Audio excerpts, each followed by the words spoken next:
Candle range theory एक powerful trading model है, लेकिन काफी ट्रेडर्स इसको इतना कॉम्प्लिकेटेड बना देते हैं कि रियल मार्केट में यूज करना मुश्किल हो जाता है। इस वीडियो में हम सीआरटी को सिंपल बनाएंगे, इसका लॉजिक समझेंगे, चार्ट पर कैसे स्पॉट करना है देखेंगे और एक प्रैक्टिकल सीआरटी ट्रेडिंग सेटअप भी एक्सप्लोर करेंगे। तो अगर आपको ये टॉपिक पसंद है, लाइक ठोक दो और चलो शुरू करते हैं। तो बेसिक्स पर जाने से पहले थोड़ी देर कैंडल रेंज थ्योरी की साइकोलॉजी समझते हैं। जो भी कैंडल तुम चार्ट पर देखते हो वो एक्चुअली एक रेंज को रिप्रेजेंट करती है। सिंपल लैंग्वेज में जो कैंडल तुम्हें हायर टाइम फ्रेम पर दिखती है, उसी को अगर तुम लोअर टाइम फ्रेम पर जूम करो तो वो सिर्फ प्राइस एक्शन की एक रेंज बन जाती है। क्योंकि मार्केट में रेंजेस को स्वीप किया जा सकता है, ब्रेकआउट्स हो सकते हैं या फिर रीटेस्ट हो सकता है। ये सारी चीजें कैंडलस्टिक पैटर्न्स के अंदर भी दिखाई देती हैं। हर कैंडल का एक हाई और एक लो होता है, राइट? तो अगर तुम जूम इन करोगे तुम्हें लोअर टाइम फ्रेम पर उस कैंडल के हाई और लो के बीच एक क्लियर रेंज बनती हुई दिखेगी। तुमने शायद नोटिस किया होगा कि मार्केट ज्यादातर तीन मेन फेजेस में मूव करता है: अक्यूमुलेशन, मैनिपुलेशन और डिस्ट्रीब्यूशन। प्राइस हमेशा इन्हीं फेजेस के बीच साइकिल करता रहता है। इसे एक नेवर एंडिंग लूप की तरह सोचो। सबसे पहले प्राइस अक्यूमुलेट करता है, फिर उसको मैनिपुलेट किया जाता है और लास्ट में प्राइस डिस्ट्रीब्यूट होता है और फिर यही प्रोसेस दोबारा से स्टार्ट हो जाता है। इसी पैटर्न को हम पावर ऑफ 3 बोलते हैं और ये बेसिकली मार्केट की हार्ट बीट है। सिंपल टर्म्स में प्राइस पहले अक्यूमुलेशन फेज से गुजरता है, जहां मार्केट कंसोलिडेट करता है और प्राइस साइडवेज मूव करता है। उसके बाद मैनिपुलेशन आता है, जहां प्राइस लिक्विडिटी को टेक आउट करता है और लास्ट में डिस्ट्रीब्यूशन होता है, जहां प्राइस उस रेंज के अंदर मूव करता है जो मैनिपुलेशन ने क्रिएट की होती है। यहीं से तुम्हें टिपिकल एएमडी ढूंढना स्टार्ट करना चाहिए। अगर एशियन सेशन ने अक्यूमुलेट किया है तो नॉर्मली तुम एक्सपेक्ट करोगे कि लंदन सेशन मैनिपुलेट करेगा और फिर न्यूयॉर्क सेशन डिस्ट्रीब्यूट करेगा। लेकिन यहां एक प्रो टिप याद रखना, अगर एशियन सेशन में प्राइस ने अक्यूमुलेशन की जगह एक्सपेंशन दिखाया है तो फिर लंदन सेशन से मैनिपुलेशन एक्सपेक्ट मत करो। उस केस में लंदन सेशन से अक्यूमुलेशन एक्सपेक्ट करो और फिर न्यूयॉर्क सेशन से मैनिपुलेशन ढूंढो। तो सबसे इंपॉर्टेंट चीज यह है कि एशियन सेशन ने क्या किया। पहले हमेशा एशियन सेशन को चेक करो, इसी से तुम सबसे एक्यूरेट तरीके से एएमडी या पावर ऑफ 3 के फेजेस आइडेंटिफाई कर पाओगे। टाइम फ्रेम की बात करें तो एएमडी को आइडेंटिफाई करने के लिए 15 मिनट का चार्ट तुम्हारा बेस्ट ऑप्शन है। यह तुम्हें क्लियर प्राइस एक्शन दिखाता है जो हायर टाइम फ्रेम्स के साथ भी अच्छे से अलाइन होता है।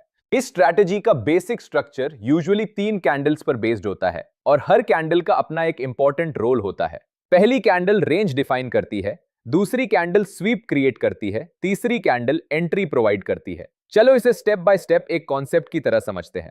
सबसे पहले फर्स्ट कैंडल से स्टार्ट करते हैं। कैंडल रेंज थ्योरी ये सजेस्ट करती है कि हर कैंडल के हाई और लो ऐसे सबसे इंपॉर्टेंट लिक्विडिटी लेवल्स होते हैं जिन्हें आने वाले कैंडल्स टारगेट के रूप में यूज करते हैं। रीजन ये है कि अगर तुम इस कैंडल को लोअर टाइम फ्रेम वाले कैंडल्स में ब्रेक करके देखो तो तुम नोटिस करोगे कि उस कैंडल के हाई और लो अक्सर लोअर टाइम फ्रेम पर टर्निंग पॉइंट्स की तरह काम करते हैं। डेली कैंडलस्टिक के केस में ये टर्निंग पॉइंट्स उस दिन के सबसे हाईएस्ट और लोएस्ट ट्रेडेड प्राइस होते हैं, जो इन प्राइसेस की इंपॉर्टेंस को और ज्यादा बढ़ा देते हैं। तो बिना लोअर टाइम फ्रेम्स को एनालाइज किए हुए भी हम सिर्फ एक सिंगल कैंडलस्टिक को ऑब्जर्व करके ये पहचान सकते हैं कि इंपॉर्टेंट लिक्विडिटी लेवल्स कहां पर हैं। जो अपर लिक्विडिटी लेवल होता है उसे हम कैंडल रेंज हाई CRH बोलते हैं और जो लोअर लिक्विडिटी लेवल होता है उसे हम कैंडल रेंज लो CRL बोलते हैं। हम चार्ट पर दिखने वाले किसी भी कैंडल का यूज कर सकते हैं और यह कॉन्सेप्ट किसी भी टाइम फ्रेम पर अप्लाई हो सकता है। लेकिन कुछ स्पेसिफिक क्राइटेरिया होते हैं जो हमें यह डिसाइड करने में हेल्प करते हैं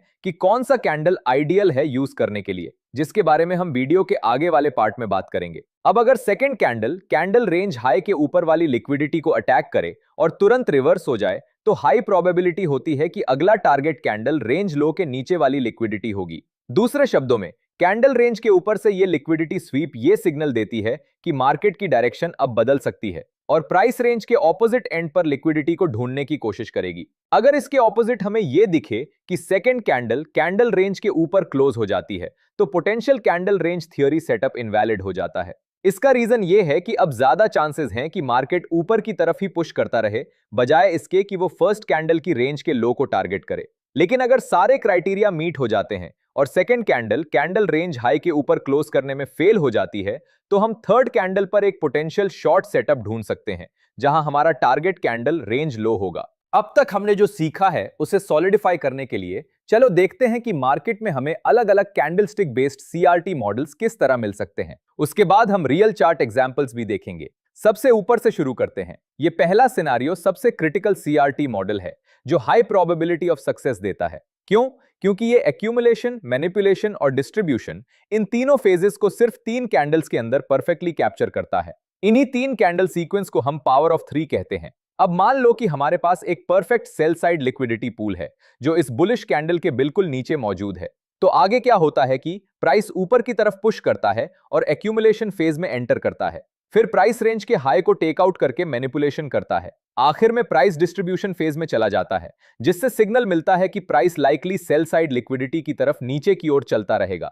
यह हमें डाउनसाइड की तरफ एक क्लियर कंटिन्यूएशन दे देता है। यहां हम क्लियरली देख चुके हैं एक्यूमुलेशन, मैनिपुलेशन और डिस्ट्रीब्यूशन, कंप्लीट पावर ऑफ 3। अब अगले मॉडल पर चलते हैं। यहां सबसे पहले एक रेंज कैंडल बनती है, उसके बाद एक बुलिश ग्रीन कैंडल आती है जो रेंज के नीचे का हिस्सा स्वीप कर लेती है। फिर प्राइस कई कैंडल्स बनाता रहता है जब तक कि वह दोबारा रेंज के ऊपर क्लोज नहीं कर देता। एक बार फिर एक नई रेंज बनती है, लिक्विडिटी को टेक आउट किया जाता है और फिर प्राइस ऊपर पुश करता है और आखिर में जाकर रेंज का हाई टच कर लेता है। अगला सिनारियो भी इसी पैटर्न को फॉलो करता है। यहां भी एक रेंज कैंडल बनती है, लेकिन इस बार प्राइस को रेंज कैंडल के लो को स्वीप करने में थोड़ा ज्यादा टाइम लगता है।